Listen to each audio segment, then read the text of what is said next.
Estamos en la mesa de los miércoles.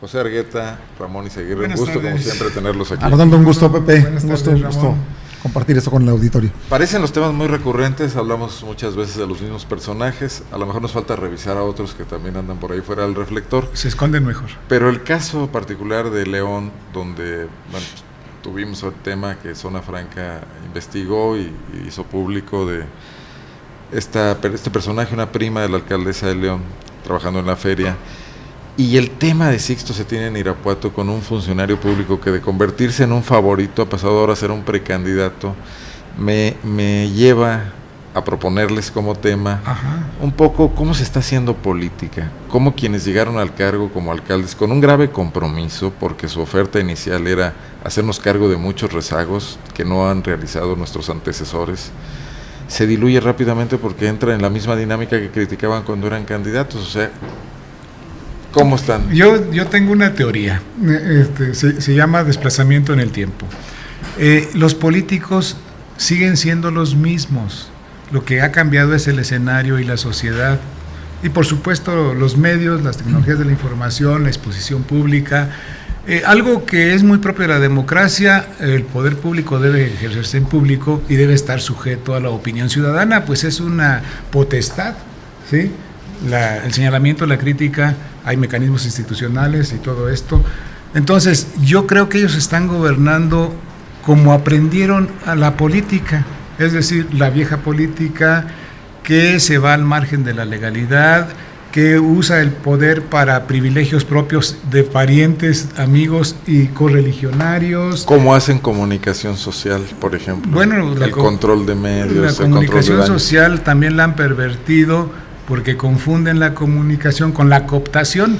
Pero en el sentido en lo que tú vas, que te dejo terminar porque vas muy bien, donde no contemplan la emergencia de las redes sociales y las nuevas dinámicas, ¿no? Yo insisto mucho en eso, hay un nuevo escenario público, hay la necesidad de saber comunicar políticamente, pero esto nos lleva a saber comunicar políticamente, a tomar medidas previas de cuidar la legalidad, las buenas formas, los momentos para la exposición pública, que puede ocurrir en cualquier momento, pero también cuando se puede planear. No están haciendo una cosa ni la otra. Yo creo que no tenemos profesionales de la política, son los políticos pueblerinos de capilla de siempre. Por supuesto, ya de ética ni hablamos. No. Definitivamente. Sonó muy einsteiniano el planteamiento de Pepe, esto de desplazamiento en el tiempo. Es como astronómico. Sí, me gustó, bueno, lo comparto.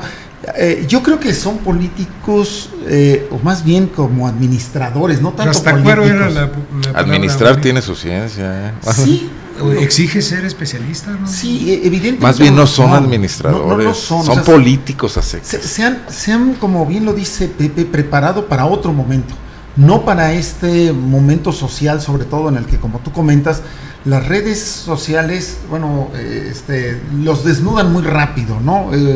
Me quiero referir, por ejemplo, a la nota que sacó Zona Franca en relación a este funcionario Badia de Irapuato, donde se ven las camionetas llegando con la comida y camionetas del municipio de Irapuato. De Japami, que es una paramunicipal, sí. Bueno, te ubica también, como lo mencionaba Pepe, en la forma de hacer política de hace muchísimos años, ¿no? Bueno, es un joven, es egresado del Tecnológico de Chihuahua, es un panista. Uno esperaría que las nuevas generaciones aportaran algo y no regresaran a las comidas de tequila y carnitas. Están siendo anacrónicos. ¿Por qué? Sí. Porque están aprendiendo la política de los viejos mañosos de la política. Sin una capacidad de reformarla, sin una capacidad de contribuir a pero ellos no traen nada. Y no es un simple abuso de poder, que a veces con más descuido que lo que hacían los antiguos políticos. Que lo hacían siempre. Yo por eso insisto, la diferencia es que ahora se ve. Pero tiene varias agravantes. Una, yo sí creo que hay un agravante por el compromiso generacional. O sea, la juventud tendría que estar proponiendo varias cosas diferentes. Sí. Y dos, un agravante, el no darse cuenta o ser tan omisos, tan descarados frente a lo que plantean las redes sociales, ¿no? O sea, antes se hacían, y yo no digo que esté bien que se hicieran estas cosas, pero era muy difícil detectarlas. Hoy lo más probable es que acabe... No, bastaba un telefonazo de un político al director de un medio de comunicación para decirle, oye, pues es una fiesta, mira, no pasa nada, te invito a comer la semana que entra, ¿no? La noticia dejaba de existir. Y a pesar de esto está sucediendo, entonces sí creo que es más agravado a estarlo viendo de políticos jóvenes, pues. Pues eso es lo llamativo, que estén siendo viejos, siendo tan jóvenes, no estén proponiendo una renovación de la política y no se estén haciendo cargo de los nuevos momentos. Mira, en el PAN tenían una mística con grandes íconos de ética pública que basaron la fortaleza de su presencia en la vida del país en resistirse al encanto del poder. Bueno, la ética les dio a ganar en el año 2000. Pero además con una cuestión, si alguien había experto en cooptar eran los priistas. O sea, los priistas cooptaron a toda la izquierda durante mucho tiempo, de muchas maneras. Y esos viejos panistas de cierta guardia, digamos hasta antes de los años 70, lograron, y quizás después Castillo Muchos incluso murieron siendo fortalezas morales de sus pueblos. Exacto, o sea, el PAN tendría de dónde rescatar una imagen así. Y el PRI tendría a Juárez, que de repente lo invocan tanto en esta honrada medianía del político, del servidor público, porque también vemos, Pepe, que están en el disfrute del poder, que es otro problema que no los deja gobernar con visión. Bueno, ¿tú te acuerdas del folclore que gastábamos para criticar al PRI cuando era casi absoluto? A mí pónganme donde haya, ¿no? Sí. Siguiendo a Monsiváis y a muchos peronistas, siguiendo a Monsiváis. Bueno, siguen haciendo lo mismo. Yo por eso insisto, la diferencia es que ahora están en una vidriera, en una casa de cristal, aunque haya retroceso en las leyes de acceso a la información. Definitivamente. Sí. Pero, que es un tema que también hay que revisar. Sí. Pero además hay una falta de imaginación. Oye, brutal, que se conviertan en gobierno para hacer las mismas cochinadas que estaban haciendo o que criticaron como oposición. O sea, ni siquiera para eso plantean algo nuevo, ¿no? Plantean el mismo esquema de corrupción que hemos venido soportando por... Otra vez el folclore. Quítate tú para ponerme yo, ¿sí? ¿No? Y en el caso de Botello también juega el tema, en el caso de Bárbara, porque el PRI era oposición en León. Lo fue por un cuarto de siglo. Por un cuarto de siglo, y a ella le tocó cobrar muchos esfuerzos de crítica, no solo del PRI, es más, el PRI en muchas ocasiones estuvo ausente de la crítica, sino una crítica social a la forma, al degenere en el ejercicio del poder del PAN, a la degeneración. Yo ahí quiero señalar un pecado extra del PRI. Tuvo 24 o casi 25 años para prepararse para el regreso y evidentemente no lo hizo. Regresaron con las mismas mañas. Sí, eso es muy grave. Lo otro grave es cómo se están definiendo las elecciones, porque el PRI es votado por una cuestión circunstancial, por una candidata que le cayó bien a la gente, sí, a pesar de todo. Porque implicaba una novedad. Sí. ¿No? Implicaba una novedad el hecho de ser mujer. Y una mujer batalladora políticamente hablando. Sí. Mira, me llama la atención una cosa, yo lo señalaba en mi columna de hoy, este círculo de silencio en torno a Bárbara Botello, de personajes a los que hay que llamar por su nombre, como Martín Ortiz, que es un político esforzado, que dentro de su partido fue disidente y opositor, oponiéndose a prácticas que él consideraba inaceptables, como cuando renunció a la militancia priista siendo diputado local, frente a Francisco Arroyo Vieira, y que era el coordinador, y a Buentilo Vega, que era el presidente del partido, ¿no? Que es un hombre estudioso, que tiene una carrera de administración pública sólida, ahora es abogado, y que nadie en el entorno de Bárbara Botello, personajes como Martín Ortiz, puedan decirle, oye, esto está mal, esto no hay que hacerlo, llegamos para esto, más aún con el agregado de que él quiere ser el siguiente candidato. O tal vez se le va, porque esa conspiración ya no es desleal, es una traición, es mi tesis de hoy. Avasalladora de ejercer el poder, ¿no? Un poder unipersonal en donde, independientemente de lo que se le señale, lo va a seguir ejerciendo, ¿no? O sea, no muy ajena al comentario en corto de sus colaboradores, de sus asesores. Y está el tema del Partido Verde también, ¿no? Claro. Un partido que representa otras cosas, que verse asociado al PRI. Pero al final de cuentas juega el mismo juego. Yo lo que mencionas de Martín Ortiz me parece que está en la genética de los priistas. Al final de cuentas, yo lo he dicho. Cuadrarse con el jefe. En algún artículo lo he dicho, que en la política todos los amigos son falsos. Y los aliados también, quiero agregar, y todos los enemigos son verdaderos. Todos son compañeros de viaje, estilo leninista, nada más mientras me sirves. Aquí el caso de Martín, quiero pensar que lo está haciendo nada más por cálculo y no por incapacidad. ¿Sí? Por no complicarse, y él ya se deslindará en su momento, como Márquez de Oliva, por ejemplo. Como Márquez de Oliva. Aguantar vara mientras corres la primera milla. Ya que te toca a ti, entonces sí, ya. Pero entonces no. Implicaría regresar a algo que también habíamos comentado, que es dos discursos totalmente antagónicos. Uno mientras se es oposición o candidato, y otro cuando se es gobierno, ¿no? O sea, el antagonismo de los dos discursos se da al día siguiente que toman posesión. Confiando en nuestra mala memoria, como ciudadanos y como electores. Efectivamente. Sí, bueno, un perfil muy bajo, incluso siendo oposición, tú lo mencionabas, la ausencia del priismo como oposición en todos estos años, no solo en León, sino en el Estado, planteando una real oposición. Son más notorias sus alianzas que sus oposiciones sólidas. Y dos, cuando llega a ser oposición, se esfuma inmediatamente el discurso, ¿no? Bueno, Oiga. Sí, y hay una cuestión que es muy preocupante. La consecuencia de esta descomposición del ejercicio político en las sociedades, en este caso de Irapuato y de León, que me parece está tendiendo a descomponer el ambiente político, señalando que el ambiente político no nada más es de los políticos, ¿sí? Sino de toda la sociedad. No. Ellos manejan los presupuestos públicos, manejan la inversión, los servicios, nos afectan a todos. Y están contribuyendo a complicar las cosas con municipios en crecimiento, con una gran cantidad de población, con muchos problemas, con muchas perspectivas. Con retos cruciales en este momento para desarrollarse. Sí, ¿cómo convocan a la sociedad? Por ejemplo, llama la atención esa constitución casi semiclandestina del Consejo de Seguridad de León, ¿sí? Que acabó por no decir nada de qué va a hacer. Acaba de ocurrir. Después de un retraso de... Una disminución en el número de personas y una ausencia notable de mujeres. Cierto. Y una ausencia notable de datos, ¿no? ¿Qué van a hacer? Después de esta cerrazón a los datos, yo creo que es un consejo condenado a eso me refiero al silencio. Cuando malogran los ambientes políticos de sus comunas. A ver, hay un tema que cambio drásticamente el canal, pero si no el tiempo se nos come. El tema del PRI, este surgimiento de un nuevo nombre, Paulino Lorea, ¿en qué anda el PRI? O sea, cómo andan barajando sus cosas, y el hecho además de que ya se diga abiertamente que no lo van a elegir ni en agosto ni en septiembre, que se van hasta octubre, y surgen prospectos nuevos de repente cada semana, ¿no? A mí me parece que el PRI anda jugando algo muy chistoso. Dentro de lo que tú dijiste, no prepararse para lo que viene. Esto es, quieren resolver un problema. La impresión que me queda cuando sale la carta de Paulino Lorea, yo ni siquiera sabía que era militante del PRI, no sé si creo que él tampoco. El resto del público lo supiera. Aunque en el PRI es fácil inventar una credencial. Bueno, el asunto me parece que ya ha ocurrido en otras ocasiones, en el gobierno, en el PRI, en el PAN, en el PRD, que pueden estar optando, cuando sale Paulino me surgió esa idea, por el que no vete nadie, es decir, por razones negativas. Nada que ver con un liderazgo, construir una presencia. Incapaces de confluir en un nombre.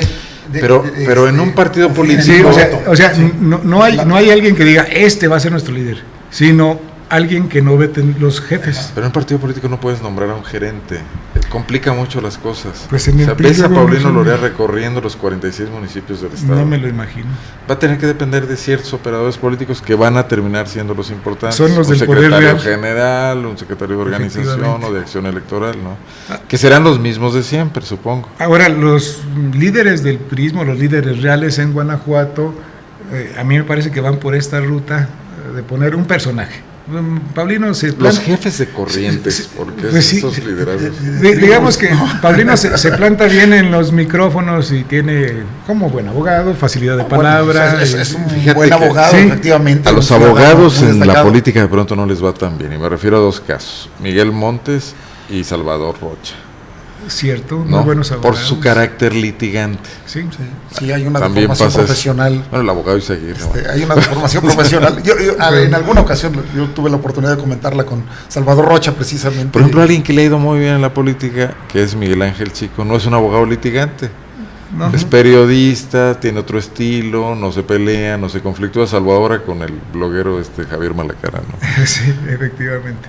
Pero como que el PRI lo que no tiene es definido qué quiere. Yo creo que esa es la evidencia. Es nada más un asunto de un jaloneo entre capitostes. Bueno, y ya tú que lo mencionabas, entonces nombrar a alguien que sea el mascarón de proa, mientras sigue la pelea subterránea entre las tribus priistas. Y el CEN del PRI tampoco tiene claro qué quiere para Guanajuato. Nada más quiere medio poner de acuerdo que ya no a los que opinan, peleando, ¿no? Sí, que ya no se estén peleando. Pero no un proyecto. O sea que los priistas de a pie pueden seguir esperando. Pareciera más una pausa, una forma de alargar el conflicto y llevarlo a tiempos de elecciones, que es donde podrán romperse estas alianzas que se sostienen con alfileres. Yo coincido con Pepe. A ver, no puede haber una alianza basada en el no veto a una persona. La alianza tendría que ser en el que los jefes de las tribus coincidan en una persona. Ante esa incapacidad que les debiera tocar a ellos. ¿Sí? Es una responsabilidad de ellos que pareciera que no están asumiendo cabalmente. Ante esa ausencia, entonces, están poniendo en riesgo de estar simplemente soslayando el problema a 2015 o 2018. Yo creo que están desperdiciando una oportunidad. Nunca en un cuarto de siglo el PRI de Guanajuato tenía condiciones tan propicias para pelear un regreso glorioso a la gubernatura. Que debiera ser el principio de esa construcción, de esa estrategia, un liderazgo que no tiene el PRI a nivel estatal.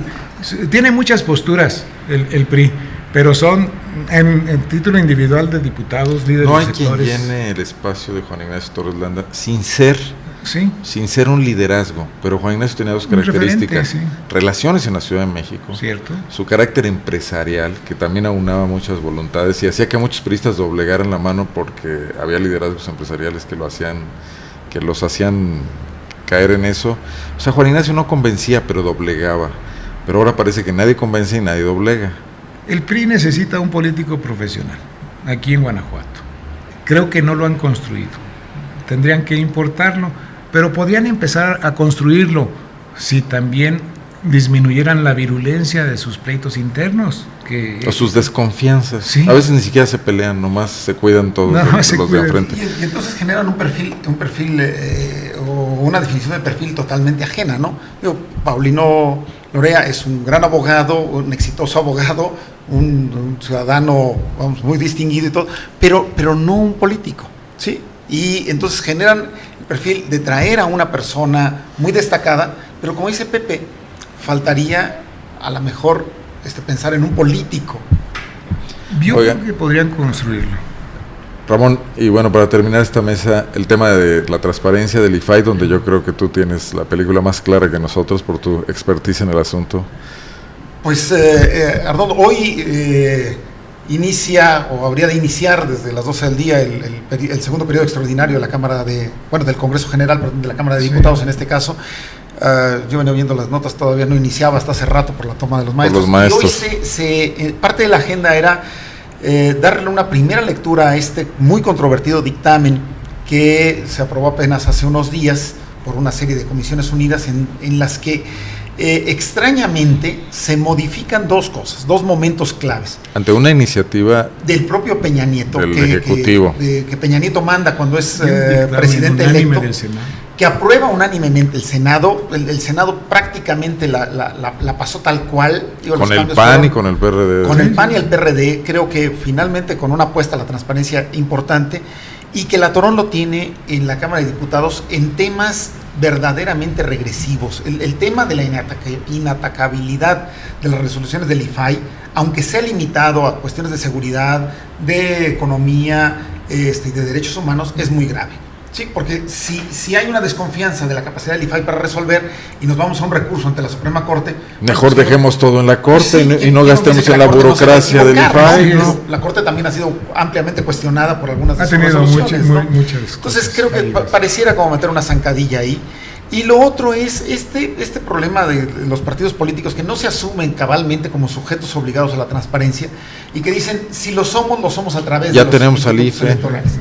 Con la diferencia de que la ley electoral pues las obligaciones de transparencia ante ella son muy diferentes que las que hay ante la ley de acceso a la información. Son contables ahí. Sí, entonces llama mucho la atención. Yo espero que no prospere, espero que el PRI reaccione y que la oposición que den, PAN, PRD sobre todo, y bueno, los otros partidos, frene esta idea y que bueno, se avance en la iniciativa y en la minuta que manda el Senado, que ese sea el resultado, ojalá. Yo quiero creer que el asunto tan burdo que contraría la iniciativa de Peña Nieto y al dictamen unánime del Senado sea solo un recurso de grilla para negociar las otras cosas que tienen atoradas, especialmente la reforma energética y lo de Pemex, ¿sí? Que lo den a cambio. Que lo den a cambio, efectivamente. Que han hecho una finta terrible, ya sabiendo que se va a generar un aviso. Bueno, porque si, como dice Ramón, esto llega a realizarse, entonces se descompone todo el espíritu del Pacto por México y los compromisos de Peña Nieto, porque también tiene ese peso, ¿sí? Hay otro aspecto en la minuta que llama la atención, ¿no? Lo digo siendo abogado, el que 4 de estos 7 comisionados del IFAI deban ser abogados.